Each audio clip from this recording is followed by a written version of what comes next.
भाई कि अंग्रेज हमें लड़ा कर रोटियां सेकता है, तो फिर बापू ने, मौलाना आजाद ने, हजरत मुहानी ने और डॉक्टर भीमराव अम्बेडकर जैसे लोग सब ने मिलकर इस मुल्क को आजाद किया। मुल्क तो आजाद हो गया। आजादी की लड़ाई में लाखों लोग शहीद हुए, बेटियां बाप से महरूम हो गई, बीवियां शौहरों से महरूम हो गई, बच्चे अपने माँ बाप की शहादत को अपने नजरों से देखा। मुल्क आजाद हुआ। गांधी ने सपना दिखाया था कि देश आजाद होगा तो गरीब अमीर गोरे काले सबको समान अवसर मिलेगा।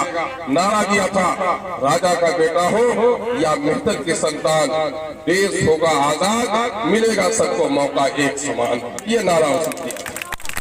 अब देश आजाद हो गया तो यह नारा कैसे दुरुस्त होगा? तो उसके लिए कानून बनाया गया। बच्चों, तुम्हारे स्कूल का डिसिप्लिन होता है। क्या डिसिप्लिन है?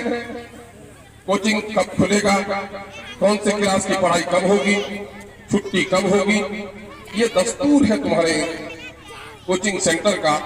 ठीक इस मुल्क का इंसाफ कैसे होगा? किसानों के क्या हक होंगे? टीचर कौन बनेगा? सड़कें कैसे बनेंगी? पुल कैसे बनेगा? हुकूमत कैसे चलाई जाएगी? उसके लिए जो कानून बना उसका नाम है संविधान, उसका नाम है दस्तूर, उसका नाम है कॉन्स्टिट्यूशन, जिसके बनाने में 2 साल 11 महीने 18 दिन लगे और 26 जनवरी के दिन ही उसको नाफिज किया गया। उसी की याद में हम लोग आज इस दिन को मनाते हैं। प्यारे बच्चों, मुल्क आजाद हो गया और इन 75-76 सालों के दरमियान में मुल्क ने बड़ी तरक्की की, लेकिन हमारा ये इलाका अब भी पिछड़ा है। मैं भी कहूँ, बेटियां हाथ उठाओ, तुम्हें बीए कितनी पास किए हो? बीए वाली बेटी कोई हाथ उठाओ तो बीए पास किए हो कोई? एक भी हथेली नहीं उठ सकी प्यारे बच्चों। लेकिन अगर तुम पंजाब में जाओ, हरियाणा में जाओ, तो जो लोग मैट्रिक पास कर ली होंगी, जो वहां पर 20 साल की 21 साल की उम्र की बेटियां होंगी, उसमें से मैक्सिमम बीए पास होगी। अभी एक टाइम में पढ़ती भी हो तो तुमको स्कूल नहीं है, तुम्हारे बीमारों के लिए हॉस्पिटल नहीं है, नदियों और पुल से महरूम, सड़कों की हालत अच्छी नहीं। दिल्ली और पटने में बैठे हुए लोगों ने हमारे साथ इंसाफ है, चोर भी उसके दरवाजे से भाग जाता है। तुमने देखा होगा गांव में बहुत सारे बूढ़े हैं, लकवा हो गया है, और रात को जब वो जगता है, अपना डंडा लेकर लट्ठी लेकर गली में जाता है, तो चोर अपना रास्ता बदल देता है। यानी ये है कि चोर ताकतवर भी हो सकता है, लेकिन घर वाला लंगड़ा लूल्हा भी होगा तो उससे डरता है। इसलिए कि सच्चाई में ताकत है और जुल्म में नाइंसाफी में ताकत नहीं है। डाकू रास्ता बदल। दिल्ली की सरहदों में 13 महीने तक किसानों ने आंदोलन किया। खबर मालूम है तुम लोगों को? किसके लिए आंदोलन किया था? देश की आजादी के लिए। देश तो आजाद हो गए। किसके लिए आंदोलन किया था? अपनी बेटी की नौकरी के लिए नहीं। किस लिए? कि किसानों का ये देश है, किसानों के खिलाफ कानून बना है, कानून वापस लो वरना हम सरकार को चलने नहीं देंगे। और कितने लोग मरे? कितने महीने बैठे वहां पर? 13 महीने। कितने लोग मरे? 700। कहां से जन्मे थे वो? पत्थर के गोद से निकले थे वो, माओ के गोद से ही तो आए थे। माँ का दूध तो उसने पिया था। तो पंजाब और हरियाणा, पश्चिमी यूपी के लोग अगर माँ का दूध पीकर पहाड़ की तरह अटल मोदी को झुकवा सकता है, तो अमोर पैसा के नौजवानों, तुमने अगर सड़कों पर जाने का इरादा कर लिया तो दुनिया की कोई जालिम ताकत तुम्हारे हक को से तुम्हें रोक नहीं सकती। हमारी लड़ाई इसी बात की। आज हर जगह जाकर हम यही लड़ाई लड़ रहे हैं।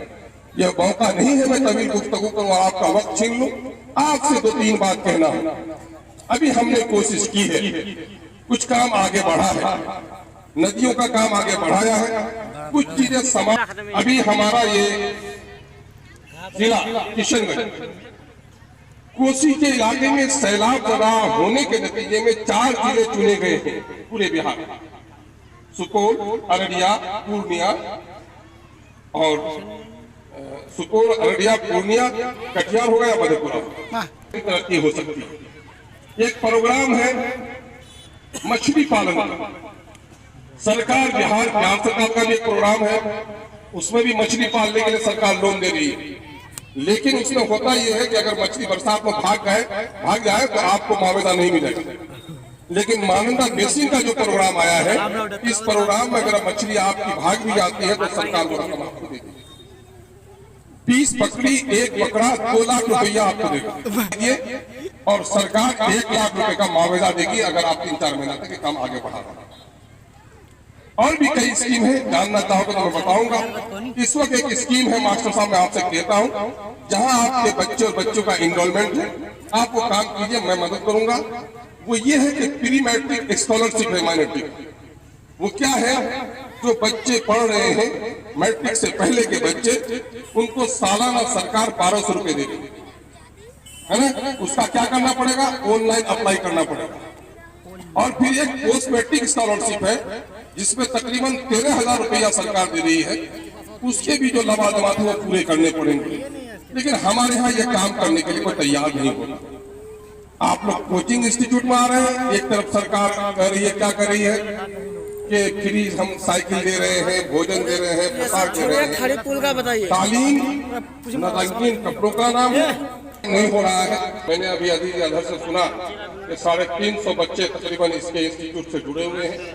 मुझे बड़ी खुशी हुई कि हमारे इलाके की तस्वीर और तस्वीर बदलने में ये नौजवान का रोल अदा कर रहा है। बेटियों, तुम्हारी मौजूदगी से मुझे बड़ा इत्मीनान हुआ। बेटियां जन्नत की अलामत है। जिस शख्स ने 2 बेटियों को पाल पोस कर सीने सूर तक पहुंचा दिया, अल्लाह के रसूल ने कहा कि जन्नत को मुझसे बड़ा करीब हो। बेटियों, इस वक्त कई चीजें तुम पर हैं इस इलाके में, खासकर नौजवानों, तुम्हें भी कहता हूँ, नहीं जा रहा।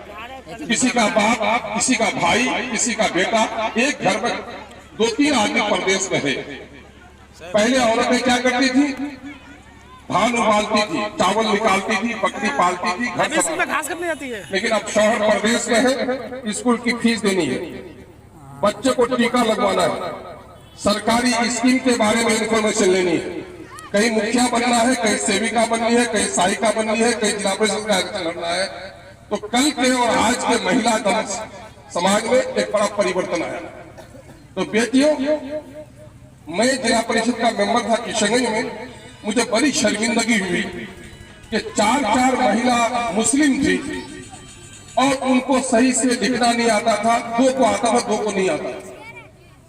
और वहीं पर दूसरी महिलाएं थी जो नॉन मुस्लिम थी, सबको आता था, करके होता नहीं परिवार की थी। तो इस वक्त मुस्लिम समाज में पढ़ाई लिखाई का चलन कम है, जेवर का, कपड़ों की नुमाइश का, मैयत में जाकर के कपड़े की नुमाइश करना। बेटियों, ये अच्छी बेटियों का काम नहीं है। तुम्हारे ऊपर एक जुल्म इस वक्त जहेज के लालची कुत्ते बेटी वालों की तरफ ललचाई नजर से देखते। बाप मोटरसाइकिल नहीं दे सका, ससुर जरूर दे देगा, है ना। बाप के पैसे से पलंग नहीं खरीदे, ससुर ने चूंकि बेटी पैदा किया था, जुर्माने में उससे पलंग भी लेता है। ऐसा होता है कि नहीं होता है। इनके खिलाफ बेटी कैसे लड़ सकते हो। जेवर बाप ने 10 घर तुमको दिया, आवारा हुआ शोहर तो बेच जाए, लेकिन अगर तुम पलट सकता है, इसलिए कलम और तलवार है जिससे तुम समाज के जुल्म का मुकाबला कर। इस इलाके में पुलिस की जुल्म और ज्यादती बढ़ रही है। तुम्हारे घर पर आए, तुम्हारा मुखिया कहेगा कि क्यों इसको अरेस्ट करके ले जा रहे हैं, पुलिस वाला उसको धमका देगा। लेकिन अगर तुम बेटी हो, तुम कहोगे कि मेरे बाप को अरेस्ट करते हो, पहले उसका मुझे वारंट दिखाओ, वारंट दिखाओगे तब मैं तुम्हें जाने दूंगा, वरना मैं जाने नहीं दूंगी, रास्ता रोकूंगी। देखोगे तुम कामयाब हो। बेटियों की सलाहियत, दुनिया में जब भी इनकलाब आया है बेटियों, उस इनकलाब के पीछे औरत का बड़ा रोल है। नबी मुकर्रम सल्लल्लाहु अलैहि वसल्लम पर जब कुरान की आयत इकरा तिलावत कर रहा है अभी, सबसे पहले सहारा किसने दिया था, किसी मर्द ने नहीं दिया, बल्कि अम्मा हजरत खदीजा रज़ियल्लाहु अन्हा ने दिया। तुम जानती हो गांधी इतना बड़ा नेता बना कैसे बना। गांधी जब पढ़ने जा रहा था तो माँ ने नसीहत की थी, बेटा इंग्लैंड में नारी और शराब दोनों बिगड़ी हुई चीजें हैं, बेटा उसके करीब न जाना। माँ की नसीहत थी जो गांधी महात्मा गांधी बनी। एक बात और कहता हूँ बेटियों, अपनी माँ को जाकर कह देना। अल्लामा इकबाल की माँ ने मौलाना साहब, मैं समझता हूँ कि हमारे दीनी हकीकत के लिए खबर मोतबर है कि अल्लामा इकबाल के वालिद किसी सूदी महाजनी वाले कारोबार के यहाँ किरानी का काम करते थे और उसकी मां नेक थी। उसने कहा शौहर ये काम छोड़ दीजिए। तो बोला कोई अच्छा मौका मिलेगा तो छोड़ दूंगा। इसको बोलो आलू लेकिन नहीं मिलेगा। और इस दरमियान में अल्लामा इकबाल की पैदाइश हुई। तो अल्लामा इकबाल ने अपनी माँ ने अपने गांव की एक औरत को अपने कान की बालियां दी और कहा कि दूध वाली बकरी खरीद कर ला। और जब अल्लामा इकबाल पैदा हुए तो उसकी माँ ने उसे दूध नहीं पिलाया। शौहर ने कहा दूध पिलाओ। कहा नहीं, जो रिस्क मैं खाती हूँ मुझको बड़ा मेरा बच्चा पलेगा, जब तक ये नौकरी नहीं छोड़िएगा मैं अपने बच्चे को सीने से नहीं पकड़ा। शौहर को गैरत आई। शौहर ने वो कारोबार छोड़ा। तो तब अल्लामा इकबाल इतना बड़ा इंसान बना। इसका मतलब क्या है कि रिस्क का हलाल हो और माँ की तरबियत से लोग बड़े बनते हैं। बेटियों, तुम्हारी मौजूदगी से मुझे बड़ी खुशी हो रही है। तुम पढ़ो लिखो और नस्लों की मेमार बनो। एक नसीहत करके जाऊंगा, तुम्हारे लिए जो सबसे बड़ा फितना है वो फितना मोबाइल है। इस मोबाइल से तुम बचो। अगर इस मोबाइल के गड्ढे में तुम गिर गई तो न सिर्फ तुम अपना मुस्तकबिल बर्बाद करोगे बल्कि अपने खानदान को भी बर्बाद करोगे। आज जो कुछ सुन रहे हो नौजवानों, तुम्हारे अंदर अगर गैरत जिंदा है तो तुम कभी इस बात को बर्दाश्त न करो कि मेरी बहन किसी मर्द से बात करे। मैं समझता हूँ कि कोई जवान, कोई बाप अगर अपनी बेटी को गैर मर्द से फोन पर बात करते हुए बर्दाश्त कर सकता है तो मैं समझता हूँ कि जिम्मेदार भाई नहीं है बल्कि बेगैरत भाई है और बेशर्म बाप। इससे बचाओ।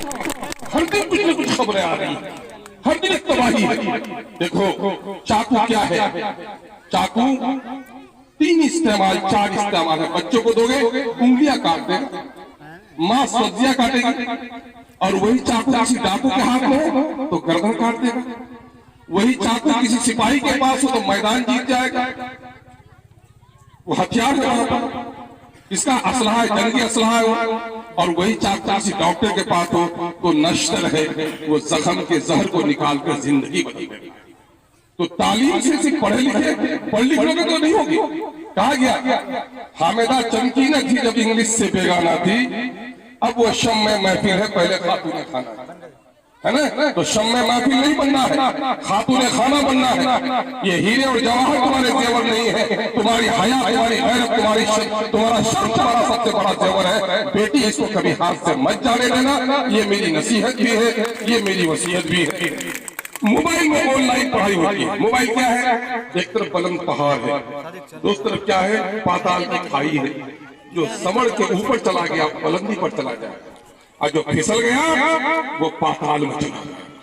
और अक्सर बच्चा नादान हो तो चाकू से फल नहीं काटता, उंगलियां काट लेता है। इसलिए जब तक तुम्हारी ये उम्र है, जब तक बीए में बेटियां नहीं पहुंच जाए तब तक मोबाइल तुम्हारे हाथों में नहीं जाना चाहिए। ये तुम्हारे लिए नसीहत भी है और हमारे बुजुर्गों के लिए भी नसीहत है। इसको कबूल कीजिए। इंस्टीट्यूट बहुत अच्छे अंदाज से चल रहा है। अजीज अजहर ने कहा इस स्कूल पर आपकी तवज्जो होनी चाहिए। मैं वादा करता हूँ कि